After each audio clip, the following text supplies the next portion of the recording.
उत्तर प्रदेश में 48 घंटे में 2 इनामी बदमाशों को जहन्नुम वाला टिकट उनका काट दिया गया, क्योंकि इन बदमाशों ने पुलिस पर फायरिंग कर वो गलती कर दी जिसकी माफी नहीं है।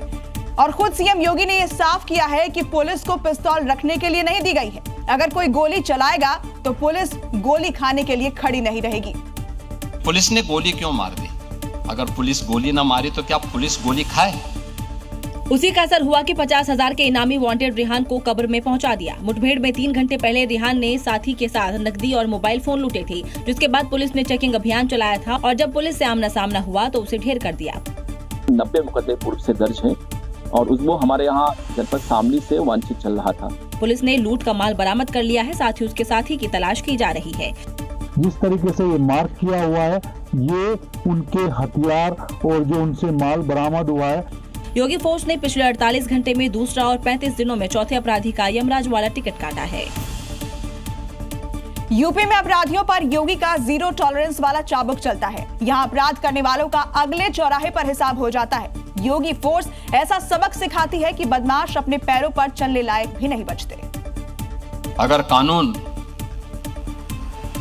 को कोई व्यक्ति आंखें दिखाता है तो उसको फिर कानून अपने तरीके से उसको अपने दायरे में ला करके कानून की भाषा भी समझाता है। कानून व्यवस्था को आंख दिखाने की जरूरत देवरिया के इस गो तस्कर छोटे अली ने भी की थी। नतीजा सबके सामने है। योगी फोर्स ने ऐसा हिसाब किया कि अब ये व्हील चेयर पर है। पुलिस टीम ने जब इसे पकड़ने की कोशिश की तो इसने पुलिस पर ही फायर झोंक दिया। फिर तो ऐसा बुलेट ट्रीटमेंट मिला कि इसे अपनी 7 पुश्तें याद आ गई होंगी। कुछ ऐसा ही हाल योगी फोर्स ने बरेली में इस बदमाश का किया। ITI छात्र को रास्ते में घेरकर गोली मारने वाले इस बदमाश को पुलिस ने लंगड़ा कर दिया। मुठभेड़ में इसका एक और साथी भी गिरफ्तार हुआ है। यूपी में अपराधियों पर योगी का 0 टॉलरेंस वाला हंटर चलता है और ये जो गलतफहमी में होते हैं कि अपराध करने के बाद बच जाएंगे, वो इस तरह तो या तो व्हील चेयर पर नजर आते हैं या फिर पुलिस के कंधों पर लंगड़ाते हुए अस्पताल पहुँचते हैं। गृह मंत्री अमित शाह 3 दिनों के जम्मू कश्मीर के दौरे पर हैं। अमित शाह ने यहाँ न सिर्फ राज्य की सुरक्षा स्थिति की समीक्षा की, बल्कि BSF के एक पोस्ट का दौरा कर जवानों का हौसला भी बढ़ाया। ये दौरा ऐसे वक्त में है जब मुनीर के घुसपैठिए आतंकियों को जवानों ने कई जगहों पर घेर रखा है।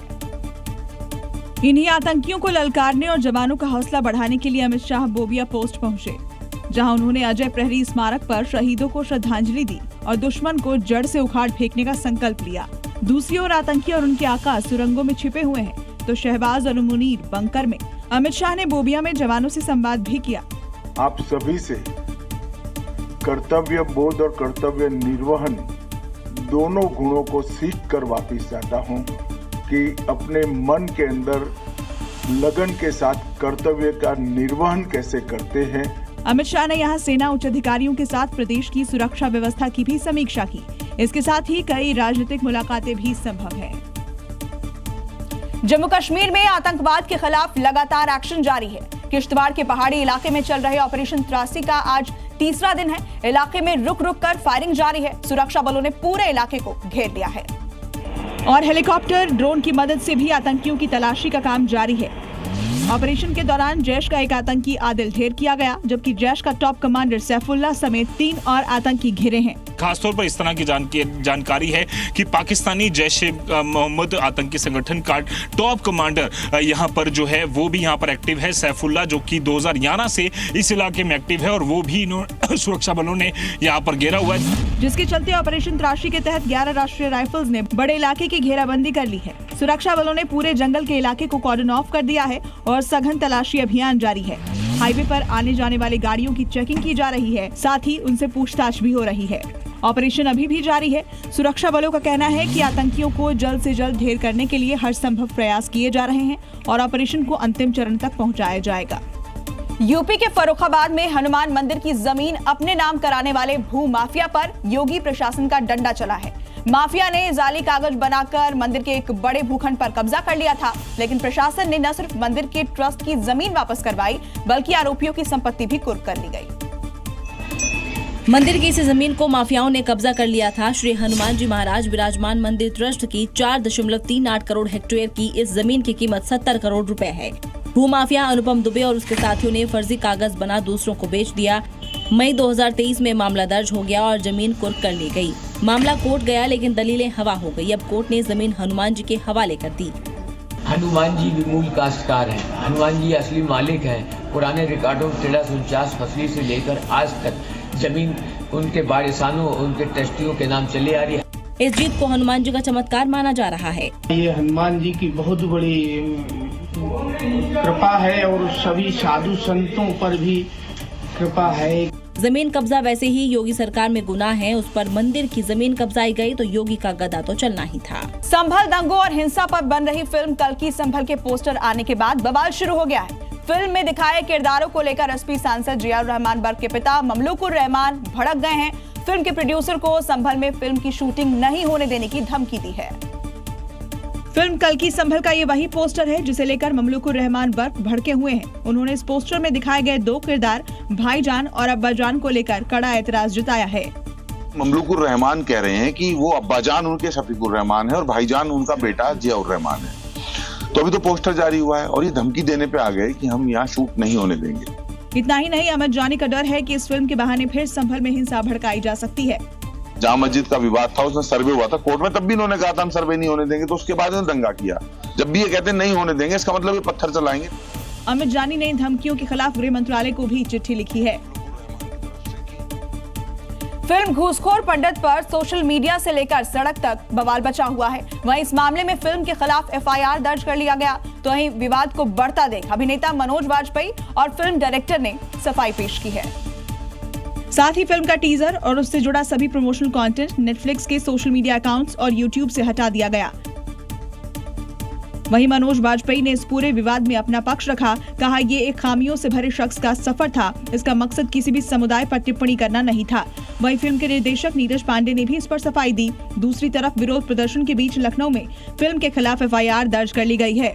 इसके कंटेंट से ऐसा लग रहा है कि इससे जातिगत अपमान और सामाजिक आक्रोश और शांति भंग होने की आशंका है। इन सबको देखते हुए इस पे सुसंगत धाराओं में अभियोग पंजीकृत करके अग्रिम विधिक कार्रवाई की जा रही है। दरअसल फिल्म के टाइटल घूसखोर पंडित पर कई लोगों ने आपत्ति जताई। उनका कहना है कि पंडित शब्द आमतौर पर ब्राह्मण समाज और धार्मिक विद्वानों से जुड़ा होता है, लेकिन इसके साथ घूसखोर शब्द जोड़ना गलत है। लोगों का मानना है कि इससे ब्राह्मण समाज को गलत तरीके से दिखाया जा रहा है। बिहार विधानसभा की कार्यवाही में सत्ता पक्ष और विपक्ष के बीच जमकर तकरार हो रही है। इसी कड़ी में नीतीश कुमार ने तेजस्वी यादव को सदन में जमकर फटकार लगाई और विधायकों की खरीद फरोख्त का आरोप लगाया। कहा इधर उधर के काम में तेजस्वी बहुत माहिर हैं, वो उन्हें अच्छी तरह जानते हैं। विधानसभा में जारी कार्यवाही के दौरान नीतीश कुमार ने तेजस्वी की जमकर खिंचाई की। नीतीश और तेजस्वी के बीच हुई नोकझोंक को देख हर कोई हंस रहा था।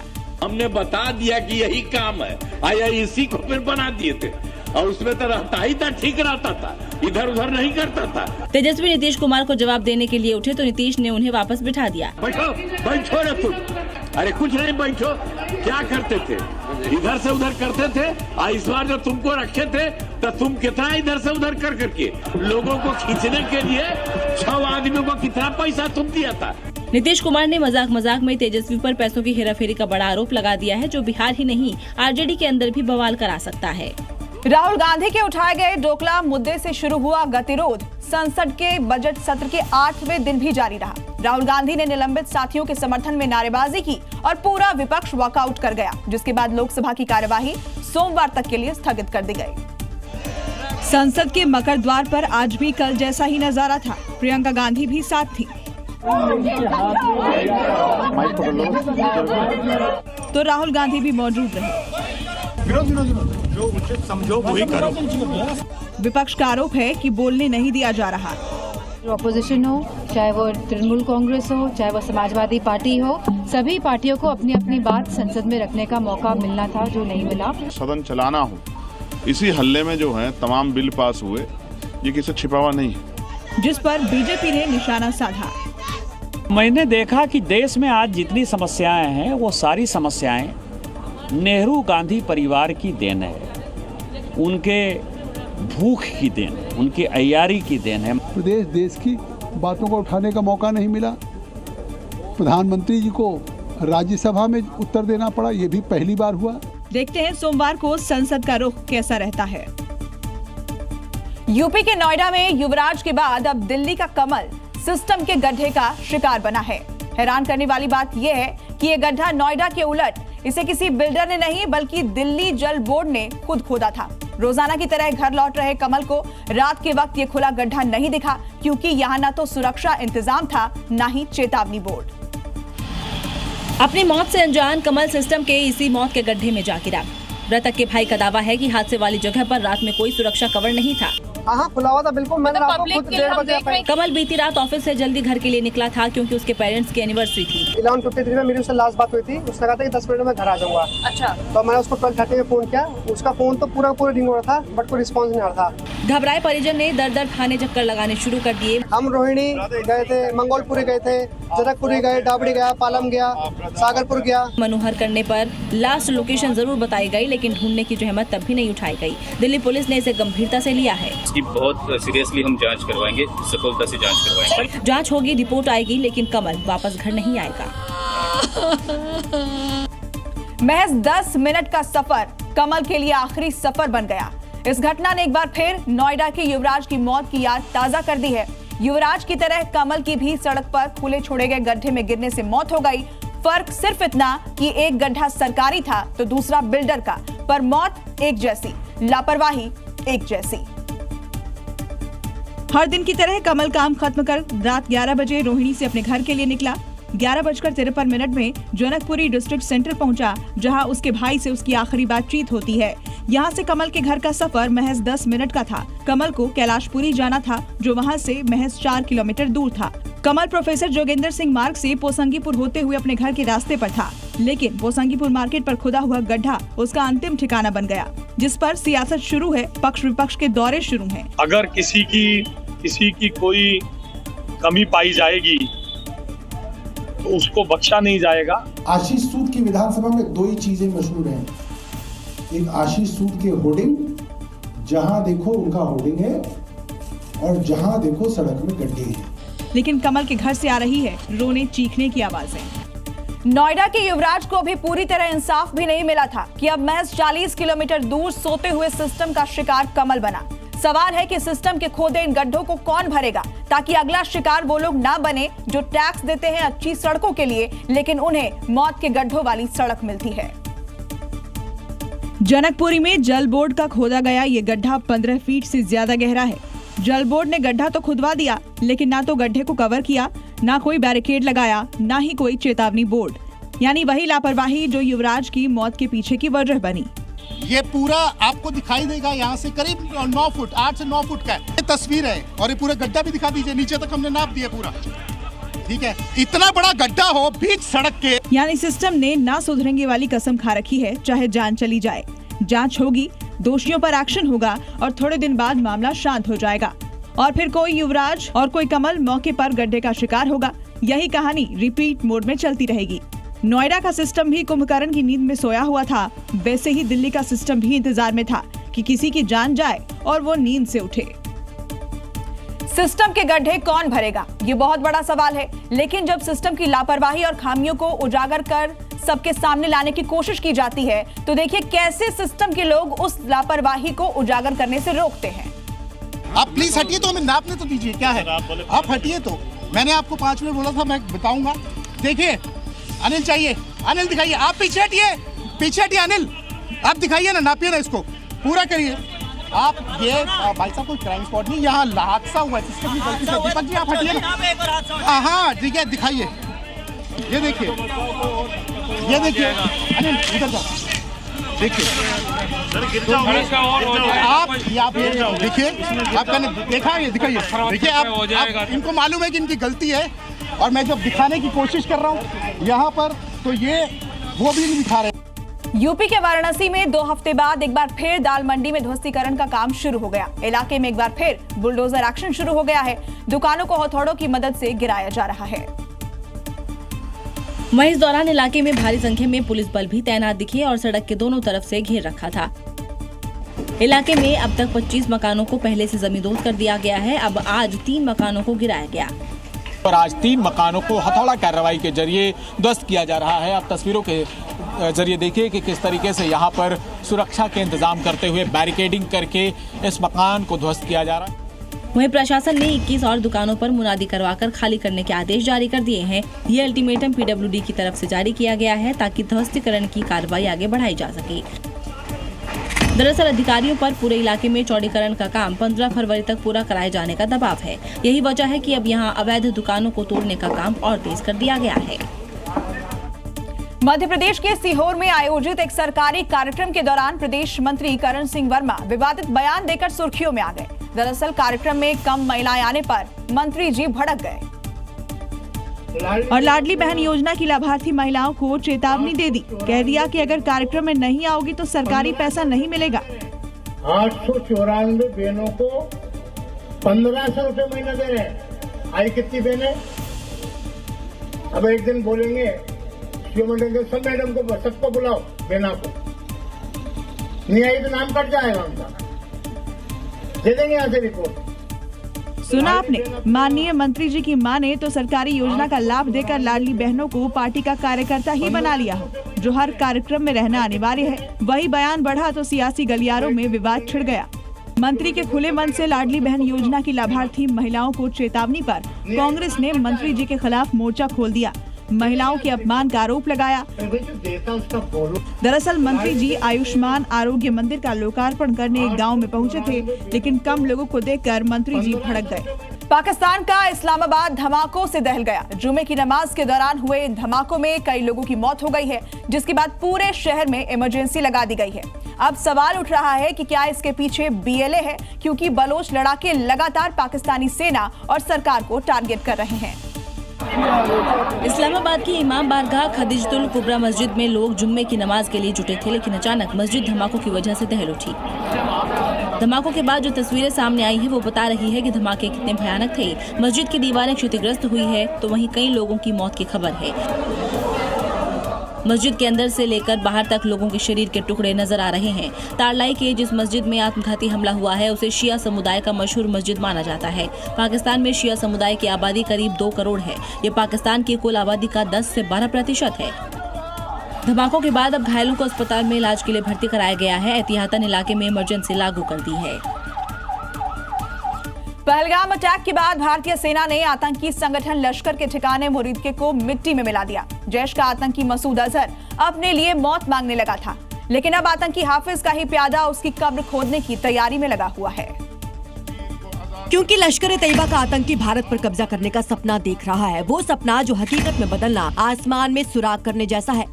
आतंकी की ये गिरट भपकी उसके आका हाफिज सईद की कब्रगाह में आखिरी कील ठोकने जैसी साबित होगी, क्योंकि आर्मी चीफ ने कुछ दिन पहले ही कहा था कि आतंकियों के हर मूवमेंट पर नजर है और अगर कोई ऐसे दोबारा हरकत हुई तो हम जरूर उसको, जो हमारा इरादा है, हम उसको जरूर अंजाम देंगे। यानी छोटी सी गलती और आतंकी आकाओं के साथ उनकी आतंकी फौज भी जहन्नुम की यात्रा पर निकल जाएगी, क्योंकि ऑपरेशन सिंदूर अभी रुका नहीं है।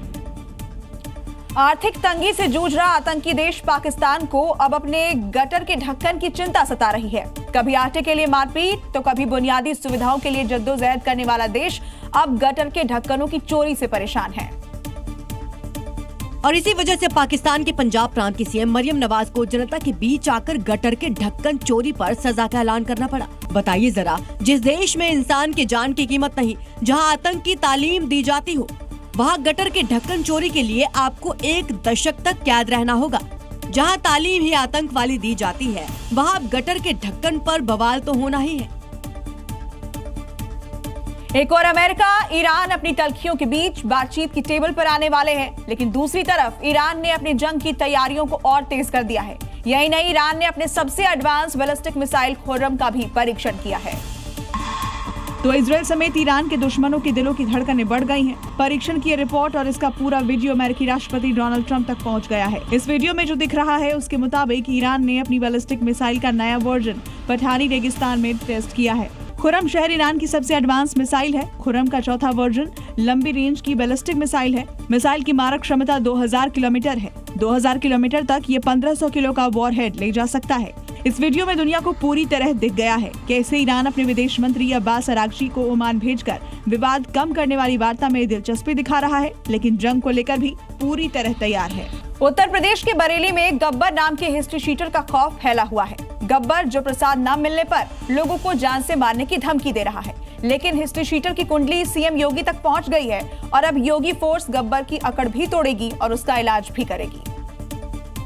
क्योंकि हिस्ट्री शीटर गब्बर बरेली के ठिठिरिया गांव में दहशत फैला रहा है। प्रसाद न मिलने पर लोगों को जान से मारने की धमकी दे रहा है, जिसके बाद गांव में सन्नाटा पसरा हुआ है। मीडिया ग्राउंड जीरो पे आया तो गब्बर सिंह का जो टेरर था, जो आतंक था, वो साफ तौर पे दिखाई दिया। लोग बोलने को तैयार नहीं है। दरअसल गांव में एक शख्स ने भंडारा कराया था और सभी ग्रामीण प्रसाद लेने पहुंचे थे। इसी दौरान हिस्ट्री शीटर ने आकर भंडारा कराने वाले को धमकी देते हुए सबसे पहले उसके घर प्रसाद देने की बात कही। बाद आया गब्बर, उसने कहा था भाई हमारे घर प्रसाद क्यों नहीं पहुँचाया। उसके बाद बोला भाई प्रसाद हमारे घर पहुँचाया जाएगा, नहीं तो गोली मार देंगे। गब्बर की धमकी के बाद लोगों में दहशत है। पीड़ित ने पुलिस से कार्रवाई की मांग की है। अब पुलिस गब्बर का इलाज करने के लिए उसे खोज रही है। मध्य प्रदेश के नरसिंहपुर में 4 महीने से फरार शराब माफिया ने सरेंडर कर दिया और इसके लिए पुलिस को कोई मेहनत भी नहीं करनी पड़ी। बस पुलिस ने माफिया पर 1 रुपए का इनाम घोषित कर दिया, जिसके बाद बदनामी के डर से आरोपी ने खुद ही थाने में आकर सरेंडर कर दिया। यही वो शराब माफिया धनराज लोधी है जिस पर 14 से ज्यादा आपराधिक मामले दर्ज है। आरोपी 4 महीने पहले ही शराब तस्करी के मामले में जेल से बाहर आया था। बाहर आते ही फिर शराब के अवैध कारोबार में जुट गया, जिसके बाद पुलिस ने आरोपी पर 1 रुपए का इनाम घोषित कर दिया। एक मनोवैज्ञानिक रूप से उनको प्रहार करने के लिए ये एक प्रतीकात्मक 1 रुपए का इनाम इस पर किया गया था। बस फिर क्या था, माफिया को अपनी बदनामी और बेइज्जती महसूस होने लगी। सरेंडर करने के लिए थाने पहुंचा। तस्वीरों में देखिए कैसे कैमरा के सामने पीठ दिखाकर बैठा हुआ है।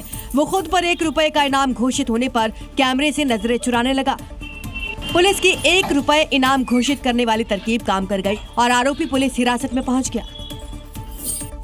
पंजाब के जालंधर में सरेआम आम आदमी पार्टी के एक नेता की गोली मारकर हत्या कर दी गई। स्कूटी से आए हमलावरों ने आप नेता को उस वक्त टारगेट किया जब वो अरदास के बाद गुरुद्वारे से बाहर आ रहे थे।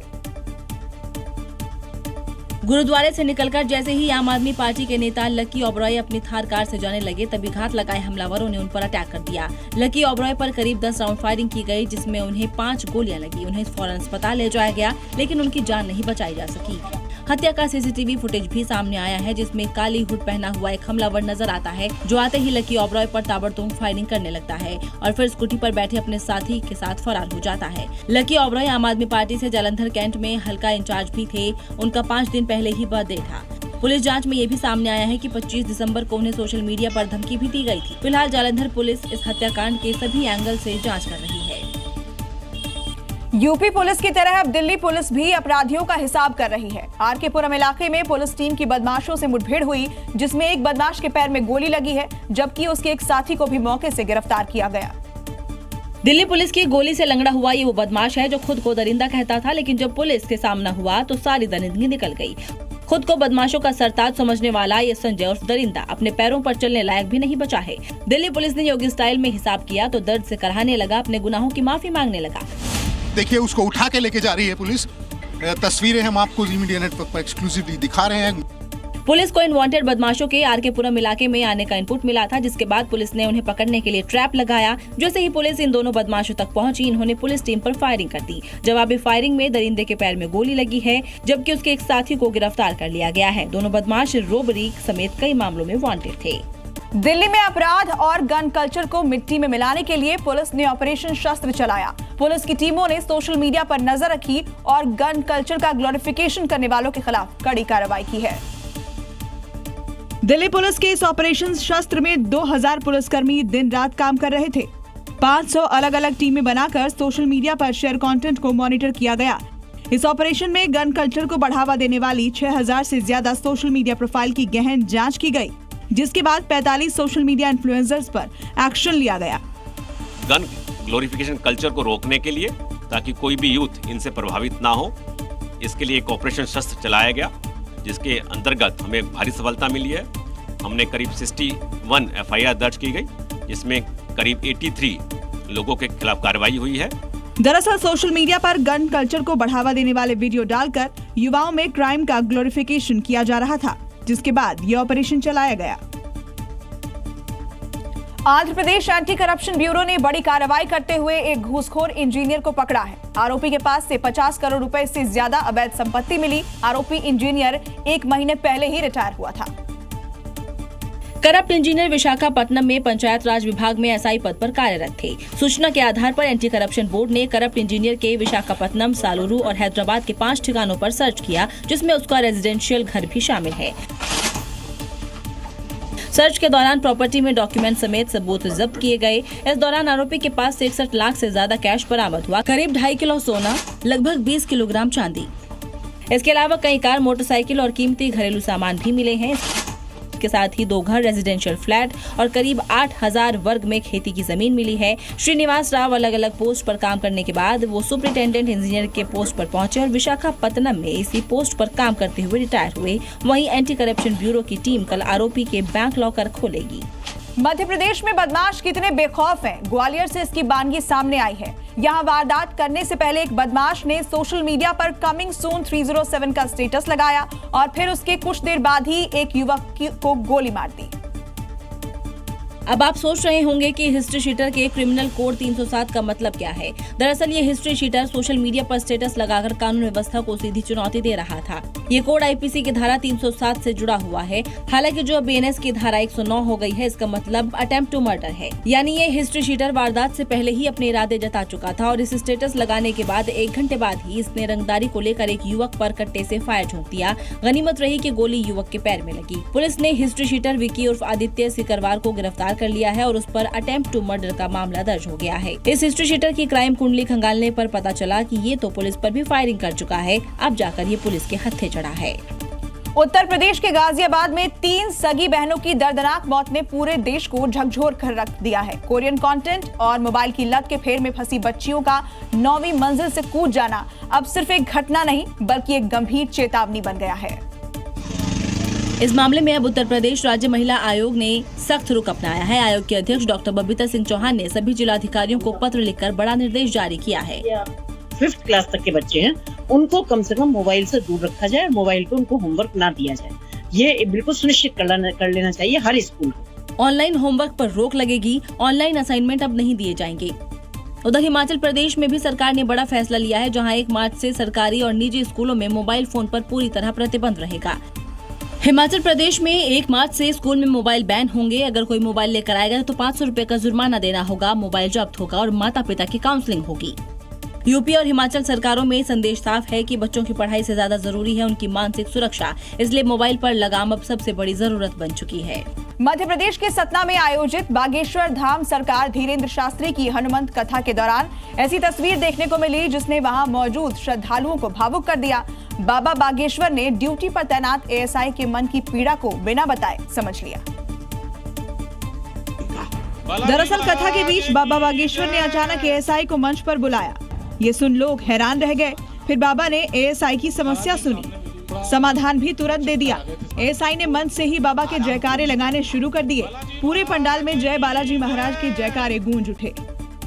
मध्य प्रदेश के सागर में बस स्टैंड के पास उस वक्त अफरा तफरी मच गई जब एक बस में अचानक भीषण आग लग गई। देखते ही देखते बस आग का गोला बन गई और कुछ ही देर में पूरी तरह जलकर खाक हो गई। गनीमत रही इस हादसे में कोई जनहानि नहीं हुई। दरअसल ये बस झांसी बस स्टैंड के पास एक मैकेनिक की दुकान पर मरम्मत के लिए खड़ी थी। इसी दौरान बस के अंदर से अचानक धुआं उठने लगा और देखते ही देखते बस आग की लपटों से घिर गई। चारों तरफ से बस धू-धू कर जलने लगी।